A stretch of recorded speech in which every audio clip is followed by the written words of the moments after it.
So the artist formerly known as Dr. Cheyenne Bryant is at it again, but this time she's getting a check from an unlikely source. Pastor Jamal Bryant, that had her fake ass on his platform, came out to apologize to the people. Now, when you have people coming out apologizing for having your sorry ass on their platform, maybe it's time to just fall back for a minute. Maybe it's time to hang it up because it's getting out of control. You know, the last few interviews that Cheyenne Bryant has been doing have all been damage control. She's out here comparing herself to Jesus when he was on the cross, and if, you know, she quits now, she'll be like Jesus. And, you know, and another one she's talking about, you know, the one thing that she wants to see is black people stop canceling other black folks in cancel culture. Got him! But she fails to realize that she is the reason, and people like her that defraud the community are the reason why we are out here canceling people in cancel culture.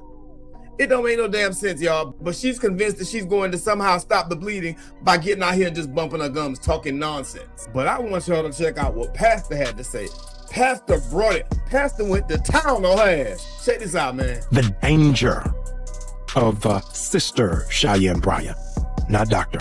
Sister Cheyenne Bryant, is that it pulls us back further because we already had suspicion. We already had a pregnant pause, right? And we already had an overwhelming trepidation as to whether or not medical mental health was appropriate for us. We have a long-standing, had a pregnant pause around how it is that we have been treated, as cited in the book Medical Apartheid. And so for those who are yearning to breathe free, not having to question the credentials and the qualifiers, raises for us another stumbling block to argue with your full chest that accreditation is not necessary, that the submission is only for an insurance payout, and that credentialing is only to be monitored by God, is in no uncertain terms, it is a offense and it is a felony of consciousness. Whoa. Whoa. He smooth lit her ass up. I'm talking about that was built to ass. You understand what I'm talking about? He went in on that boy with he lit that ass up. And that's what we need out here. You heard what he said? That fool said it is a felony of consciousness. That's some Kendrick Lamar shit. Bruh, what are we talking about? If you hear the metaphors he's speaking in, I don't want that kind of trouble in my life. It's one thing to say I did something wrong, I messed up. But to say I committed a felony of consciousness, that's heavy. But he spoke about some key things in there. We can laugh about the fact that somebody that had her on the show is apologizing for having her fake ass on. We can laugh about that, but listen to the substance of what he's saying. He spoke about the danger of Cheyenne Bryant and people like her. There's already a stigma in the black community about mental health services and having proper mental health care. She just worsens that 100-fold. We have to be zealous, responsible, and protective of our spaces. And when you know better, then you got to do better. You trusted me because you follow this podcast. You follow my ministry. You have confidence on what it is that I present to you. I did not do that which was noble, that which was just, by extending this platform to somebody who does not see the value in licensure, insurance, or even the certification of higher education. I make a commitment to you that I will not put anybody on this stage, on this platform, who we have not appropriately vetted, who we have not done a due diligence scrub, because we understand what it means to hold ourselves accountable and to hold ourselves to be true. All right. Again, the homie brought it home, bruh. You understand? This is what we need out here, and I respect the hell out of him for this. Now, I've had my issues with some of the other things that Pastor Jamal Bryant has done. But when you're right, you're right. You understand? This person has said that they don't even value the credentials that they claimed to have. Otherwise, you wouldn't have no issue presenting those and showing everyone that you are who you say you are. You understand? And it's no real way to really break it down than that. And him apologizing for bringing her on his platform and not doing the due diligence, that's grown man behavior. I gotta salute him on that. Now, we could argue with him about something else, you know, but this right here, he's spot on with it. And this is what I actually want to see for more of our podcasts out here, because unfortunately, you know, if you have a lot of people in our community, a lot of times people just believe anything that you say. They think that you're somebody because you're popular, and that don't mean a damn thing. And I think that he's doing a very good job at illustrating that point in this clip. Let's continue though, because they also got into a back and forth, a discussion about, of all things, a man and a woman taking a bath together that are not married. And right here, I want to show you this clip about discipline on taking a bathtub that would not be in any way sanctioned by a licensed therapist, psychologist, a pastor, or even a Christian. He lighting that ass up. Don't you keep lying on the Lord. Shut your goofy ass up. Taking a bath together. No sex. Because you both have what the Bible says marriage requires, discipline, to take a bath together. Hey. And have a conversation.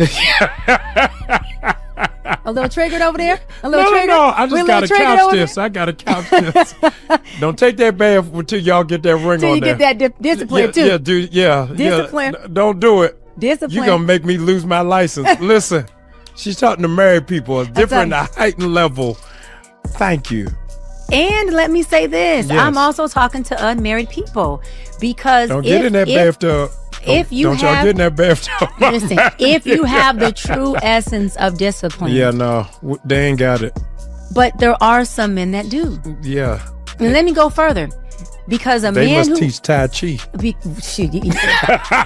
Because you're supposed to save your chai tea, yes, which is really your sperm, yes, until you're doing something that's productive, fruitful, and will multiply. Get in the tub with a bathing suit on.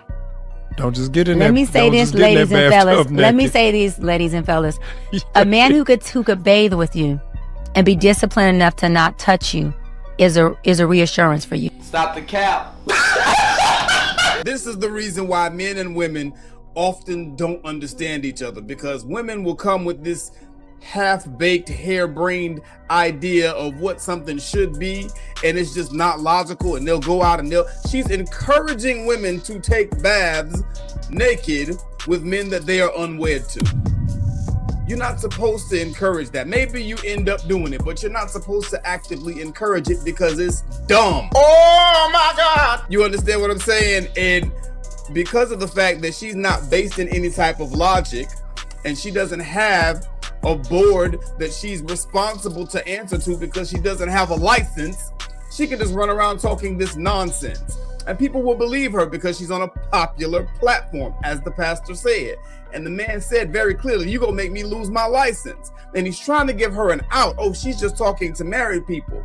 Then her stupid ass goes back, no, I'm also talking to single people. Because, if a man is really, this type of man, you could trust him. And it's something that she made up in her head. There is no credible mental health professional anywhere that is going to try to convince you to do some dumbass, ridiculous test like this. This man is a pastor. His job is to lead people away from sin. I remember when people who didn't have the answers used to just shut the hell up and listen to those who did. Let's continue, because I want to talk about her sympathy tour. One trend that you want to see retired in 2026. Black people trying to cancel black people. I think that is disgusting. I think it's sick. I think that it's a representation of jealousy and enviousness. I think that it's for folks who believe in God, it is not Christ-like. I think it creates a deeper division between us. There's bigger things that we can get together and cancel that can benefit us collectively, and those things are not each other. I really hope that is something that people shift, because even with them trying to cancel everybody, Chris Brown's one of them. Didn't work. Reverse Uno. Yeah, but Chris Brown is not out here trying to claim he's a mental professional. Chris Brown did something a long time ago, and Chris Brown is not the only party who did something. People seem to forget that Rihanna hit him first, but that's a whole other show. And I'm not going to justify what Chris Brown did one way or the other. But what I am saying is she's bringing up other non sequiturs that have absolutely nothing to do with what she is trying to do right now. That's how you know that you're dealing with someone who is a fraud. Instead of addressing the real issue that they have, they redirect you into some other nonsense that has nothing to do with anything. Watch people like that. You understand? She's never accountable for anything. It's always someone else's fault.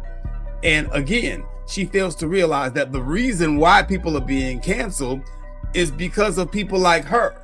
People that come into the community with these little scammy ass personas. You understand? And they defraud the people. That's a problem. and that has to be addressed. And there's nothing that's not Christian-like about addressing people who don't mean our community any good. Cheyenne Bryant also thinks that she's being persecuted like Jesus. She's comparing herself to Jesus. Check this out. Do you understand the backlash, or you're just like, that just doesn't matter? Like, that's what I'm asking. Like, do you feel like this, you need to show documents, is important, or is it not? I think it's important to people I'm working with. I think it's important to my clients. I don't think it's important to defend against critics. Again, I go back to Jesus. If Jesus started to defend against every accusation while he was on his way to the cross, he would still be there today. That means that we would still be in sin. We still wouldn't have forgiveness. Instead, he walked his walk and did his journey and ran the play, and we're here today. There's two type of wins, right? There's easy wins, and then there's wins you got to work for it. When God gives you, let's just say, gives you 100 easy wins, 101, he says, all right, baby, I've been giving it to you, but I want to give you one to see if you can work for it. I want to see if you got skin in the game. I want to see how much you're invested in what I've been blessing you and giving you. And when those type of wins come, because they all wins, you're supposed to show God by how gratitude you are by saying, you know what, I got skin in the game. I ain't got no problem with working for it. So when God gives you certain wins, you got to show him how gratitude you are. And you got to put skin in the game. I thought this woman was supposedly educated. At this point, I'm questioning, does she have a high school diploma? You know what I'm saying? Like, because I need to see it at this point from Cheyenne Bryant, because she just does too many bird brain-esque things. You understand? This just don't make no damn sense. What is she talking about? She's comparing herself to Jesus. Jesus ain't never tried to tell nobody he was a mental health professional. Always watch these people that when you catch them in their bullshit, they go bring up something about church or God or Jesus, whatever the case may be. That is a deflection, because they know they have no argument and they're just trying to talk about something else that we all agree on. You know, black folks are very religious people, so we agree on Jesus, right? Okay, leave me alone. Cut me a little slack, brother. Shut your goofy ass up. We can't allow people like this in the community no more. It just don't make no sense. Cheyenne Bryant is nothing like Jesus in any capacity. You can identify Cheyenne Bryant because you know that if her lips are moving, she's lying. That is the type of reputation that Cheyenne Bryant has earned. I've earned the title. I have multiple degrees, and I'm not going to prove anything to anybody. My obedience is to God, not to people. And so as long as I'm in his will and I'm serving and I'm doing his, his word, my sheep will know my voice. Even the sheep in wolf clothing. That is not my battle. Well, that's with the his. questions that are out there, why not provide the proof of your degree? Why not? Well, a couple of things, right? I have multiple degrees. And my thing is that my proof isn't something that I have to prove to individuals. My proof is already within my credentials, my degrees, and also more than just my titles, it's in how effective I've been. All of my sessions have been live for the most part. My sessions with Nick Cannon, Cam Newton, Shannon Sharp, B. Simone, they have all been for the world to see, right? So no one knew who Dr. Bryant was prior to seeing all of my sessions that were live. And they deemed it, as well as I did before they did it, they can't validate me, I validated myself, they deemed it as my work being effective. So you just heard it from Cheyenne Bryant. All you need, if you want to be a mental health professional, is for your work to be effective. And the problem with that is that effective can mean anything to anybody, and she knows that. You know, this is how true fraud-ass individuals correspond when they're talking to other people. Shout out to that sister. She's a real journalist. She kept it real with her. I really appreciate the fact that she did not just accept whatever BS and nonsense Cheyenne Bryant was saying, and she challenged her. And because of the fact that she challenged her, and only because of that fact and others challenging her, she's making a fool of herself, and she's unraveling before our very eyes. These are the type of people that we have to safeguard the community against. And even more so, I would say, are the people who follow her blindly.